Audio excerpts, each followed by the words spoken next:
ఈ full video చేస్తూ ఉండండి, మీకు అర్థమవుతుంది.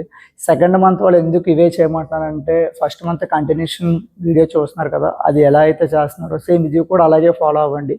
90% రిజల్ట్ అయితే ఉంటుంది. మీ షోల్డర్ వర్కౌట్ 1 by 1 ఎక్సర్సైజ్ అన్నీ కూడా చూస్తూ ఉండండి. గర్ల్స్ ఇద్దరు కూడా చేస్తారు. వీళ్ళిద్దరూ బిగినర్స్, వాళ్ళకి అసలు ఎక్సర్సైజే రాదు. సో వాళ్ళు జాయిన్ అయ్యి 1 month అయింది. 1 month సిరీస్ మొత్తం అంతా మనం పెట్టింది ఏదైతే యూట్యూబ్ ఛానల్ ఉందో దాని ద్వారాగా ఫాలో అయ్యి ఫామ్స్ అవి కూడా కరెక్ట్గా ఎగ్జాక్ట్గా వస్తుంది.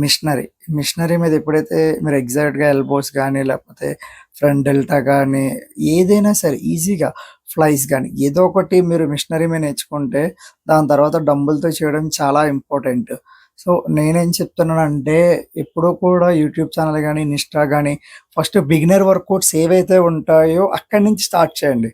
వెంటనే జిమ్ ఫీజ్ పే చేసేసి చాలా మంది రావడం మనతో. సో అలా ఎవరు చేయొద్దు. నాకు చాలా బాధ అనిపించింది. ఒక అతను అలా అన్నాడు. నేనేమంటున్నానంటే, ఫీజు కట్టేసి జిమ్కి రాకుండా ఉండిపోతే అది మీకు లాస్ అనుకుంటున్నారు. కానీ నేనేం చెప్తున్నానంటే, వీడియోస్ అన్నీ కూడా చూస్తూ ఉండండి. Beginners first month second month అలా కంటిన్యూషన్ పెడుతూ ఉంటాను. 12 months వరకు వీడియోస్ కంటిన్యూషన్ పెడతాను. దాని తర్వాత ఏంటనేది మనం మాట్లాడుకుందాం, ఓకేనా?